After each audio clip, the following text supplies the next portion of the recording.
요한계시록 이야기 시리즈의 요한계시록 13장에 대한 이제 번외편, 일종의 보충 설명편이라고도 보시면 되겠습니다. 제목은 이제 말세의 진흙탕 싸움, 북방왕 대 남방왕이라는 제목으로 다니엘서 11장을 본문으로 준비하였습니다. 오늘은 주로 이제 어떤 신학적인 교리보다는 하나님께서 인류 역사를 경영하시는 그분의 세밀하신 섭리와 정확한 예언에 대해서 조금 지식적으로 탐구해보는 시간을 갖도록 하겠습니다. 그러면 이제 본격적으로 다니엘서 11장을 들어가도록 하겠습니다. 21절부터는 이제 한 인물이 등장합니다. 정확히 말하면 한 인물이 아니라 두 명의 인물이 겹쳐져서 등장을 합니다. 첫 번째 인물은 역사적인 인물이고 우리는 그자를 안티오쿠스 4세 또는 안티오쿠스 에피파네스라고 부릅니다. 그리고 또 한 명의 인물이 겹쳐져서 동시에 등장하게 되는데 바로 이자가 적그리스도입니다. 안티오쿠스 에피파네스는 역사적인 예표라면 적그리스도는 궁극적인 성취라고 할 수 있습니다. 21절부터 30절까지 내용은 주로 사실 안티오쿠스에 대한 내용이 많이 있습니다만 학자들에 따라서 특히 저 같은 경우에도 안티오쿠스가 주된 예언이긴 하지만 적그리스도에 대한 예언도 포함되어 있다라고 저는 생각을 합니다.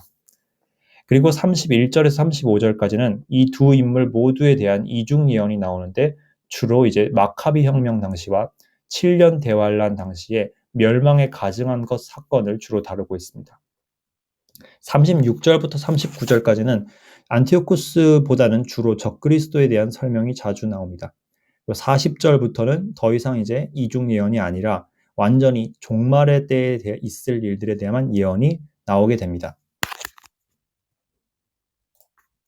한데 이제 이 예언이 과연 정말로 이중 예언인지 21절부터 35절까지의 내용을 이번에는 동일한 구절이지만 적그리스도 버전에서 다시 한번 읽어보도록 하겠습니다.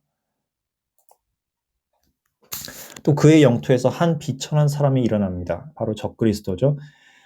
그런데 22절에 보시면 다시 또 읽는 내용이지만 홍수같이 밀려온 군사들이 그 앞에서 참패를 당한다고 합니다. 그리고 누가 이제 또 참패를 같이 당하냐? 언약의 통치자도 그러하리라. 우리는 이 언약의 통치자를 이 말세에 대입해서 봤을 때 쉽게 이해할 수 있습니다. 바로 7년 환란기가 시작될 때 적그리스도는 많은 사람과 더불어서 굳게 한 언약을 맺는다고 하였습니다. 여기는 유대인들도 포함되겠지만 이방인, 특히 10명의 왕들이 아마 포함될 것입니다. 그 10명의 왕 당사자들 중 하나가 바로 언약의 통치자일 것으로 추정됩니다. 후에 보면 알겠지만 이자는 바로 남방왕, 아마 북아프리카 지역을 통치하는 그런 존재일 가능성이 큽니다. 마찬가지로 23절과 24절의 내용은 동일한 내용이라서 제가 간략하게 언급만 드리겠습니다. 이자가 이제 동맹을 맺고 그걸 속임수로 파기하여서 그리고 소수의 백성으로 강한 힘을 얻게 될 것입니다. 적그리스도는 처음에는 소수의 백성, 자신을 지지하는 소수의 무리를 통해서 정권을 얻게 됩니다. 그러나 이렇게 해서 그가 큰 인기를 얻은 이후 평화동맹을 맺어서 그가 정치적으로 인기가 높아진 이후에는 드디어 본격적인 본색을 드러내며 이제 전쟁광의 모습을 보이기 시작합니다. 그렇게 해서 거짓 평화를 깨트린 이로 인해서 둘째 인이 떼어지게 되고 이제 전쟁들이 본격적으로 전 세계를 뒤덮게 됩니다. 24절 그자는 이제 가장 기름진 곳을 얻는 데 성공하되 자기 조상들과 자기 조상들의 조상들도 행하지 못했던 일을 행하는 데 성공할 뿐만 아니라 요새들을 치고 한때 동안 칠 것이라고 하였습니다. 이 과정에 대해서 우리가 정확하게 미래를 예견하는 것은 불가능합니다. 이건 하나님께서만 아신 일이지만 그러나 여러 정황들을 보았을 때 이 나라들, 과연 이 가장 기름진 곳, 그들의 조상조차 침략하지 못했던 곳이 어디일지를 어느 정도는 추정을 할 수 있습니다. 다니엘서 7장의 말씀을 한번 잠깐 읽어보도록 하겠습니다. 그 짐승은 그것 전에 있던 모든 짐승과 다르고 이건 넷째 짐승을 의미하는데 또 10뿔을 가졌다고 합니다. 10뿔을 가진 짐승, 이제 로마 제국과 이제 그 후에 부활한 부활의 로마 제국을 의미합니다. 내가 그 뿔들을 깊이 살펴보는데 보라, 다른 작은 뿔이 그것의 가운데서 나오더니 처음의 뿔들 가운데 셋이 그것 앞에서 뿌리채 뽑히더라. 다니엘서 7장 7에서 8절 내용입니다. 그래서 작은 뿔이 바로 적그리스도를 의미하는데 그자가 10불, 자기보다 먼저 있었던 10불 가운데서 셋을 먼저 뽑는다고 하였습니다. 이것이 다니엘서 11장에 앞서 말씀드린 내용과 어떻게 연관되는지를 간략히 보도록 하겠습니다. 마지막 때는 이제 성경의 예언대로 의하면 전 세계가 10개의 강력한 나라에 의해서 열등분되게 될 것입니다. 근데 구체적으로 어떤 나라가 어떤 식으로 나뉠지는 아직은 아무도 알 수 없습니다. 하지만 간략하게 크게 어떤 식으로 세력이 구획화되는지를 보면서 추정을 해보건대 아마도 유럽이 하나의 세력이 될 것 같고, 또 하나는 이제 북아프리카, 이제 이슬람권인 북아프리카 지역이 또 한 세력이 될 것입니다. 그리고 중동과 중앙아시아, 여기도 이제 이슬람권이죠. 그리고 이제 러시아와 구소련권도 하나의 이제 세력이 될 것으로 추정됩니다. 남은 것은 이제 아시아, 아마도 인도를 중심으로 한 남부아시아와 동아시아 쪽과 이제 북미, 남미, 이제 오세아니아까지 합하면 이제 대략 한 10개의 세력으로 나뉘는 것으로 추측을 할 수 있습니다. 물론 구체적으로 어떻게 될지는 정확히 알긴 어렵지만 아마도 앞에 4개, 유럽과 아프리카와 러시아와 중동은 아마도 하나의 세력이 될 것 같습니다. 그리고 이제 에스겔서 38장과 39장에는 곡과 마곡의 전쟁이라는 그런 중요한 예언이 하나 기록되어 있습니다. 여기서 참전국들이 어딘지만 제가 모두 정리를 해봤습니다. 이 곡과 마곡의 침략국들의 목록들을 쭉 읽어보면 첫째는 마곡이 있는데, 이 마곡은 이제 요세푸스라는 역사가에 의하면 스키티안 민족, 오늘날로 하면 이제 러시아 지방으로 추정이 되고 있습니다. 정확하지는 않지만 아마도 많은 학자들이 러시아일 것이라고 보고 있습니다. 그리고 이제 메색과 두발과 고멜, 도갈마 등은 터키 지방이나 중앙아시아 지방으로 추정이 됩니다. 페르시아라는 나라가 있는데 바로 오늘날 이스라엘과 큰 마찰을 빚고 있는 이란입니다. 그리고 구스와 붓이 있습니다. 구스는 이제 에티오피아, 수단 쪽을 의미하고 붓은 리비아 쪽을 의미합니다. 이것을 크게 이 나라들을 셋으로 분류해 보았습니다. 마곡은 이제 러시아 권역이고요. 메색, 두발, 고말, 도갈마, 페르시아는 이제 중동 중앙아시아 쪽, 중앙아시아 지역이라 볼 수 있습니다. 그리고 이제 구스와 붓, 이 나라들은 이제 북아프리카 권역입니다. 역시나 세 개의 권역이 여기 포함되어 있는 것을 확인할 수 있습니다. 적그리스도가 자기보다 앞서서 존재했던 세 개의 권세자들을 쓰러뜨리고 그 나라를 차지한다라고 했었습니다. 그렇다면 대체 어떤 시나리오로 흘러갈지 한번 생각을 해보도록 하겠습니다. 누구도 여기에 대해서 정확하게 어떤 식으로 흘러갈지 우리가 예상을 하긴 어렵지만, 만약에 성경에 나와 있는 내용들만을 기반으로 하여서 그리고 우리가 생각할 수 있는 한도 내에서 추측을 해봤을 때, 첫째, 적그리스도가 먼저 등장을 할 것입니다. 그는 아마도 비천한 출신일 텐데 아마도 이제 난민 출신일 가능성도 있고 유럽과 이슬람과 유대인 모두의 혼혈일 가능성도 있습니다. 성경은 그를 이제 아시리아 사람이라고 부르기 때문에 중동 혈통이 포함될 것이고, 그리고 그가 단지파에서 나올 가능성도 있기 때문에 유대인 혈통도 포함되어 있을 가능성이 있습니다. 근데 그가 그럼 어디서 정치적 권력을 얻을 것이냐? 아마도 유럽으로 추측이 됩니다. 왜냐하면 다니엘서에 의하면 이 넷째 짐승 또는 이제 흙과 철이 섞여 있는 발, 이 나라가 바로 맨 마지막 때 일어날 최후의 나라인데, 이 나라는 로마의 연장선으로 표현되어 있기 때문입니다. 로마는 주로 유럽 지역을 다스렸었죠. 그래서 아마도 유럽과 이제 그 지역쯤에서 어딘가에서 나타날 것으로 보입니다. 그래서 그가 거기서 정치적 힘을 얻은 이후 7년 언약을 맺음으로써 전 세계의 평화의 사자로서 등장하고 전 세계의 인기를 얻게 될 것입니다. 이것이 첫째 인을 떼었을 때 나타나는 현상입니다. 그러다가 이제 이 전쟁이 일어나서 이 평화가 깨어지게 될 것입니다. 그래서 1차 곡과 마곡의 전쟁이 발생을 할 것으로 보입니다. 참고로 저는 곡과 마곡의 전쟁이 1차와 2차에 걸쳐 있는 이중의 이중 사건이라고 생각을 합니다. 이 두 가지가 아마 에스겔서에서는 동시에 겹쳐서 예언된 것으로 보입니다. 근데 하나님의 섭리로 이 첫 번째 1차 곡과 마곡 전쟁은 이스라엘의 승리로 끝나고 참전했던 앞서 언급했던 나라들은 모두 패배할 것입니다. 그럼 그때 어부지리로 이 짐승이 이제 패배한 국가인 러시아와 중동과 그리고 북아프리카를 패배시키고 점령할 것으로 생각됩니다. 아마도 먼저는 러시아와 중동을 패배시킬 것으로 예상이 되는데 이때 두 개의 뿔을 뽑는 것으로 볼 수 있습니다.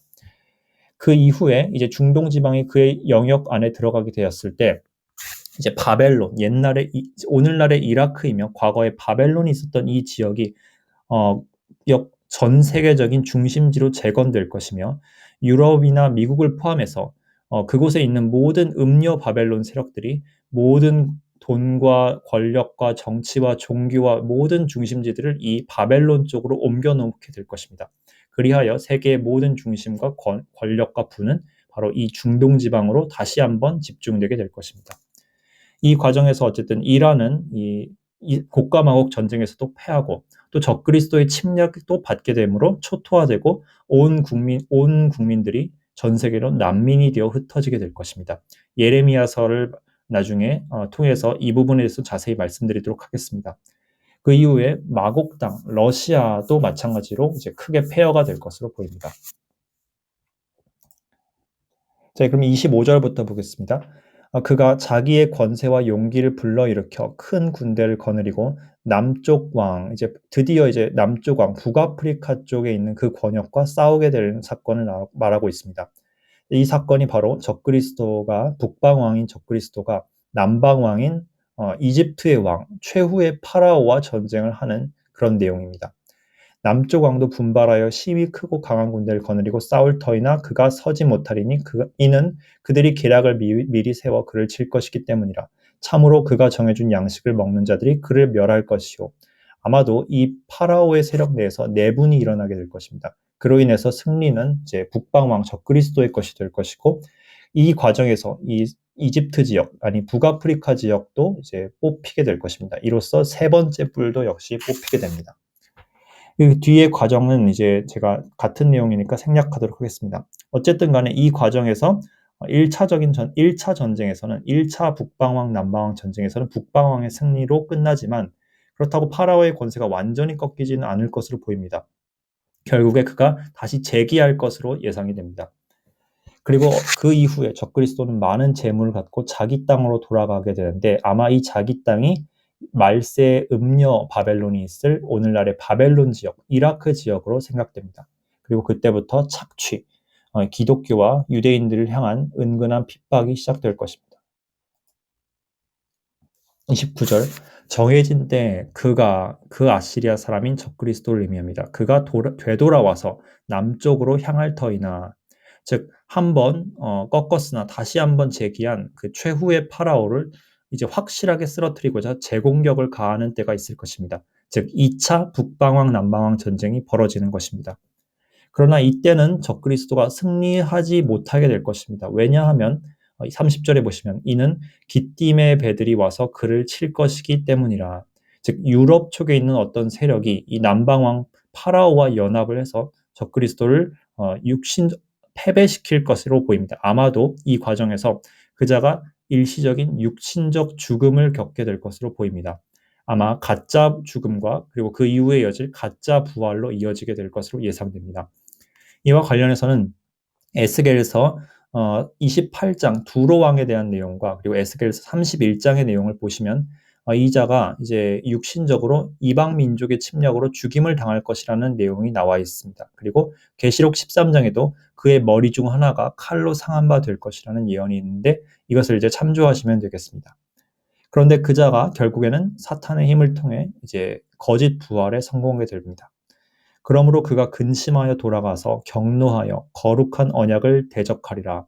그가 이와 같이 행하며 심지어 돌아가서 그 거룩한 언약을 저버리는 자들에 대한 정보를 얻을 것이요. 바로 마지막 때에 배교를 하게 될 유대인들과 교회를 의미하게 됩니다. 그리고 그 이후에 그는 31절에 멸망에 가증한 것 사건을 본격적으로 시작합니다. 이때는 안티오쿠스 에피파네스 때와는 달리 예수님께서 직접 예언하신 대로 짐승의 우상이 직접 성전 안에 서게 됩니다. 이때는 성전 뜰이 아니라 성전 지성소 안에 짐승의 우상 그 자체가, 즉 적그리스도 자체의 우상이 세워지게 되고 여기에 대해서 절을 하지 않으면 모든 사람으로 하여금 목이 잘리게 하는 그와 같은 악한 제도가 전 세계적으로 강요되게 될 것입니다. 그러나 자기 하나님을 아는 백성, 이 당시로 이야기하면 미래에 있을 이제 환란기 성도들, 14만 4천 명의 유대인, 그리고 두 증인이 되겠죠. 이들은 이제 오히려 강하여 공적을 세우게 될 것입니다.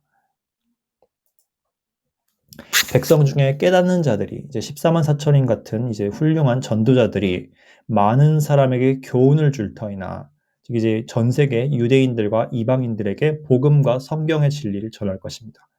그럼에도 그들이 여러 날 동안 칼과 불꽃과 포로와 사로잡힘과 노략으로 말미암아 넘어지리라.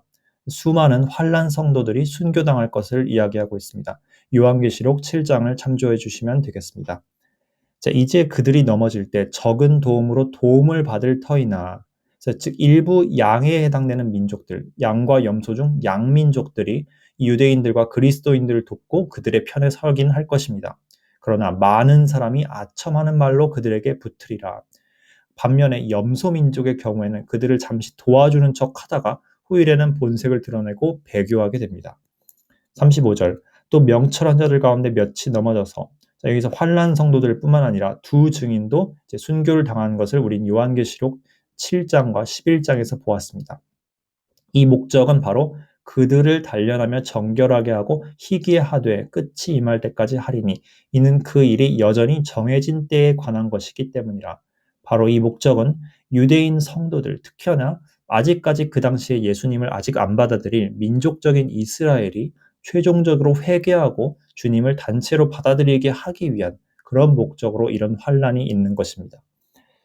그 일은 바로 여전히 정해진 때에 관한 것이라 하였습니다. 이 정해진 때가 바로 예수 그리스도의 재림입니다. 이자에 대한 이제 자세한 설명이 36절에 이제 나타나게 됩니다. 이 36절부터는 더 이상 이중 예언이 아닙니다.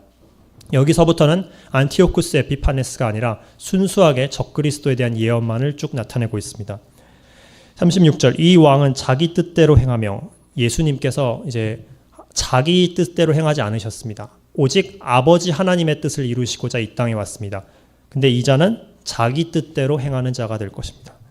둘째, 그는 스스로 높여 모든 신보다 크다 하며 비상한 말로 신들의 신을 대적하여 형통하기를 분노하심이 쉴 때까지 하리니, 이는 그 작정된 일이 반드시 이룰 것임이니라. 그는 모든 종교의 신들을 다 부정하고 자기만 경배하라고 모든 사람들에게 강요할 것입니다. 뿐만 아니라 이런 거짓 신들 뿐만 아니라 참신이신 여호와 하나님, 신들의 신이라 불리는 주님을 대적할 것입니다. 37절, 그가 모든 것보다 스스로 크다 하고 그 열조의 신과, 잠깐 여기서 열조의 신들이라고 했지만 번역을 하기에 따라 열조의 하나님이라고 할 수도 있습니다. 그 열조의 하나님과 여자의 사모하는 것을 돌아보지 아니하며 아무 신에든지 돌아보지 아니할 것이나. 첫째, 이 자는 모든 것보다 자기 자신을 높이는 교만한 자입니다. 두 번째, 열조의 하나님, 자기 조상들의 하나님을 대적하고 부인하는 자입니다. 이 표현을 두고 많은 학자들이 어쩌면 적그리스도는 유대인의 혈통의 일부 섞여 있을 수도 있을 것이다 라고 주장을 합니다. 왜냐하면 보통 성경에서 열조의 하나님이라는 표현은 이스라엘 백성에게 너희 아버지 아브라함과 이삭과 야곱이 섬기던 하나님을 표현할 때 열조의 하나님이라는 표현을 항상 쓰기 때문입니다. 세 번째, 그는 여자의 사모하는 것을 돌아보지 않습니다. 여기에 대한 두 가지 해석이 있습니다. 첫째, 이 표현은 유대인의 개념에서 봤을 때는 여자의 씨, 바로 메시아를 의미한다. 즉 메시아, 여인들이 그토록 갈망하고 낳기를 원했던 메시아를 대적하고 무시하는 자일 것이다 라는 해석이 첫 번째 있고, 저도 여기에 어느 정도 타당성이 있다고 생각합니다. 두 번째 해석은 흥미로운데, 이 여자의 사모하는 것을 돌아보지 않는다를 표현을 이자가 어쩌면 동성애자일 수도 있겠다라고 해석하는 분들도 있습니다.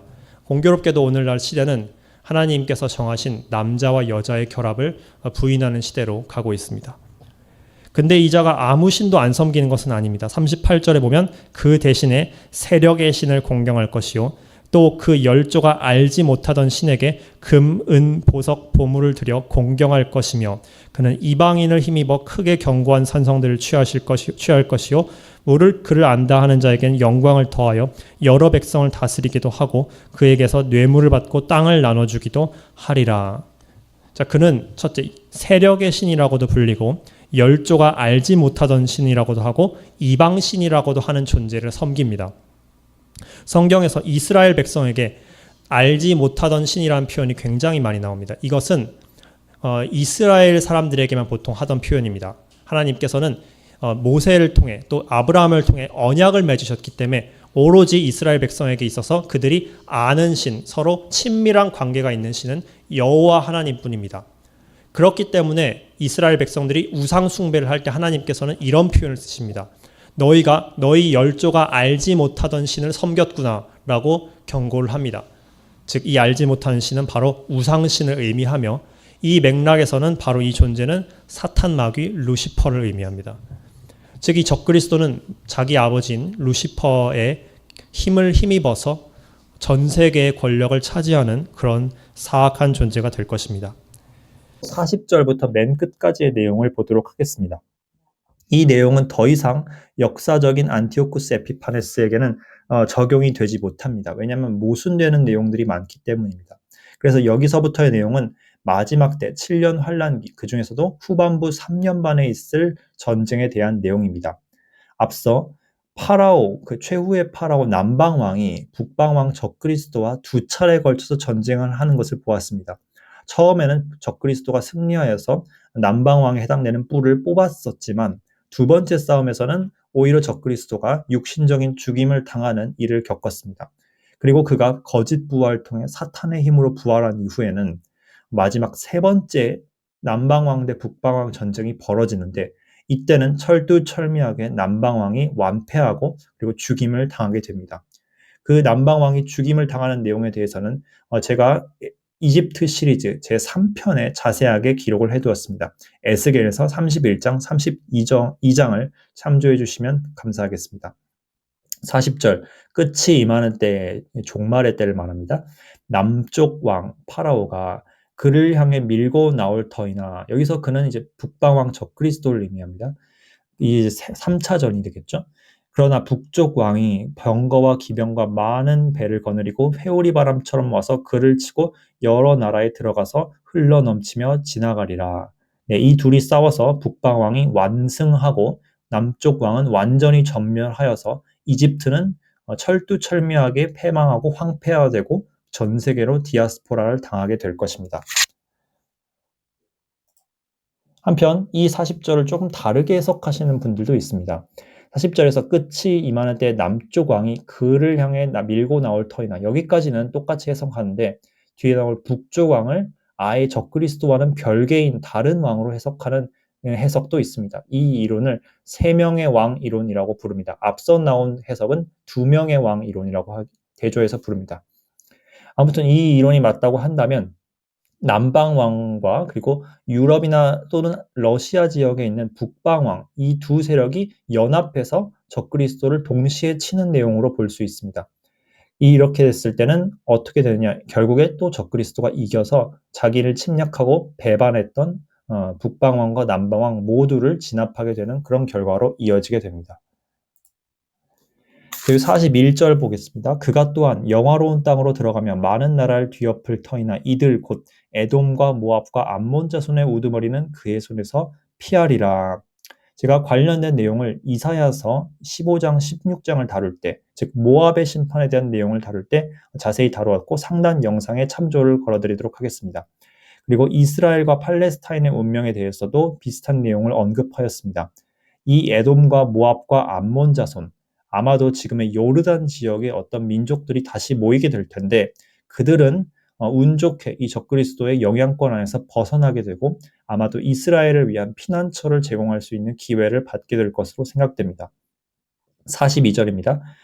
그가 또한 자기 손을 나라들 위에 펼치리니 이집트 땅이 피하지 못하고 그가 금과 은과 보물과 이집트의 모든 귀한 것을 다스릴 권세를 가질 것이요 리비아 사람들과 이티오피아 사람들도 그의 발밑에 있으리라.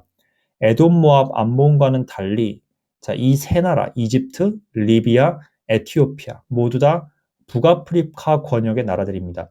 이 세 나라는 철두철미하게 적그리스도에게 점령당하게 될 것입니다.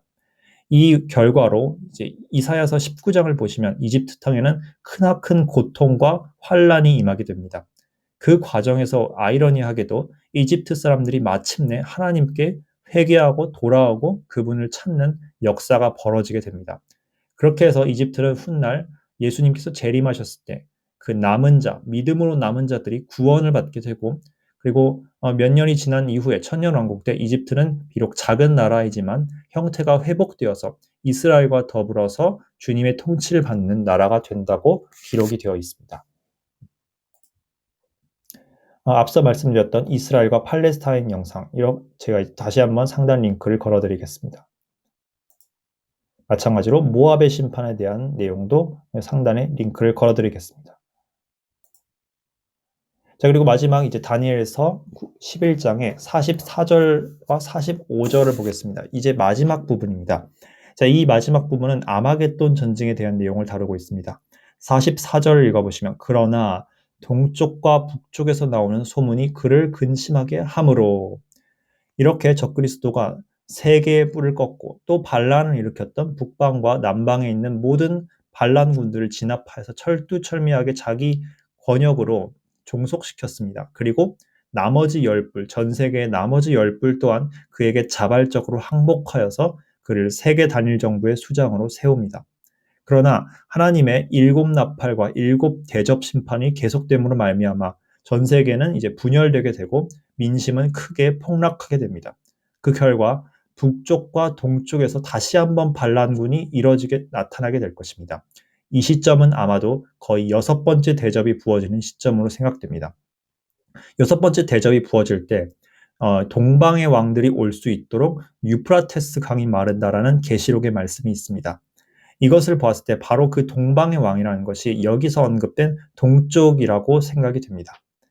적그리스도는 이들을 또 진압하고 또 유대인들을 멸절시키기 위해서 전쟁을 시작하게 되는데, 그때 바로 아마겟돈 전쟁이 시작되게 됩니다. 나아가서 그가 많은 사람들을 멸하여 완전히 없앨 것이요. 결국에 이 적그리스도는 이 전쟁에서도 다른 반란군들을 모두 진압하고 다시 한번 전 세계의 군대를 자기 발밑에 복속시키는 데 성공합니다. 그리고 유대인들을 이제 끝으로 완전히 없애버리기 위해서 이스라엘로 진격을 하게 됩니다. 그 결과 45절, 또 그가 자기 궁궐의 장막들을 바다들 사이에 영화롭고 거룩한 산에 세울 터이나. 이사야서 10장 32절을 보시면 이곳이 바로 놉이라는 지역이라고 합니다. 그의 끝이 이르겠고, 그렇게 기고만장하고 모든 반란군들을 철저히 멸하였던 이 북방왕, 이 멸망의 아들도 결국에는 끝이 이르게 되는데, 그 끝은 어떻게 이르냐? 요한계시록 19장에 나옵니다. 바로 하늘이 열리며 백마를 타고 영광의 왕이시자 만왕의 왕이신 예수 그리스도께서 모든 천사들과 모든 성도들을 이끌고 이 땅에 다시 오셔서 왕권을 취하러 오셨을 때 이 거짓 왕인 멸망의 아들은 영원히 파멸하게 됩니다. 그리고 아무도 그를 도와주지 아니하리라. 결국 그를 도울 수 있는 자는 아무도 없습니다. 주님을 상대로 이길 수 있는 존재는 아무도 없기 때문입니다. 이것이 바로 인류 역사가 끝을 맺는 과정입니다. 오늘 우리는 자세하게 과거의 역사부터 시작해서 그리고 먼 종말에 이르기까지 하나님께서 구체적으로 세우신 계획의 파노라마를 보았습니다. 이 과정에서 우리가 한 가지 기억해야 할 점은 하나님이 유일한 역사의 주관자이자 역사의 주인공이라는 것입니다. 이 기나긴 장에는 온갖 왕들이 언급되어 있습니다. 첫째는 아하수에로 왕도 언급이 되었고 알렉산더 왕도 언급이 되어 있습니다. 공교롭게도 모두 A로 시작되는 인물들의 이름입니다. 그리고 안티오쿠스 대왕이라는 이름도 언급되었습니다. 그리고 안티오쿠스 에피파네스도 등장하였고, 그리고 적그리스도, 영어로 안티크라이스트도 등장했습니다. 5명의 A라는 왕들이 등장했지만, 그러나 그들 모두는 그저 하나님의 장기 말에 지나지 않았습니다. 결국에 최종적으로 역사의 주인공은 누구시냐? 여기서 이 11장에 언급되지 않았지만 바로 예수 그리스도, 하나님 아버지, 그분만이 이 모든 역사의 기획자이시며 그리고 그것을 다스리시고 취하시고 영원토록 영광을 받으실 분이라는 사실을 우리는 이 말씀을 통해서 알 수 있습니다. 우리가 하나님이 이토록 정교하게 미래를 알고 있고 미래를 계획하셨다는 이 사실을 통해 지금 우리가 겪는 온갖 환난과 어려움과 혼란의 소식들 앞에서 결코 주눅들지 않고 주님이 모든 것을 통제하신다라는 믿음 아래서 끝까지 우리가 소망을 가질 수 있습니다. 여러분도 끝까지 소망으로 승리하시는 그리고 이미 이루어진 승리를 주님 안에서 누리시는 여러분이 되길 바라며 오늘 말씀을 정리하도록 하겠습니다. 감사합니다.